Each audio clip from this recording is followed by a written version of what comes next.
للہ وحدہ والصلاة والسلام علی من لا نبی بعد اما بعد۔ اسلامی بھائیوں، جہنم جس کو اللہ رب العالمین نے کافروں کے لیے، فاسقوں اور فاجروں کے لیے تیار رکھا ہے، وہ انتہائی عمیق اور گہری ہے۔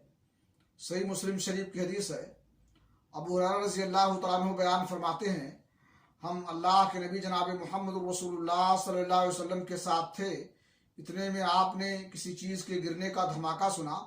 فقال هل تدرون ما هذا؟ قلنا اللہ ورسولہ اعلم۔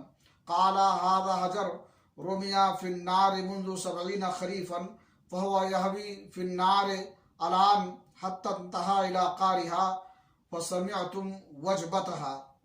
آپ نے فرمایا ایک پتھر ہے جو جہنم میں 70 سال پہلے پھینکا گیا تھا اور اب تک وہ اس میں گرتا رہا، اب جا کر کے اس کی تہ میں پہنچا ہے اور تم لوگوں نے اس کے گرنے کی آواز سنی ہے۔ اللہ رب العالمین سے دعا ہے کہ اللہ تعالی ہمیں جہنم اور اس کے عذاب سے محفوظ رکھے اور جنت میں ہمارا داخلہ فرمائے۔ وآخر دعوانا الحمدللہ رب العالمین۔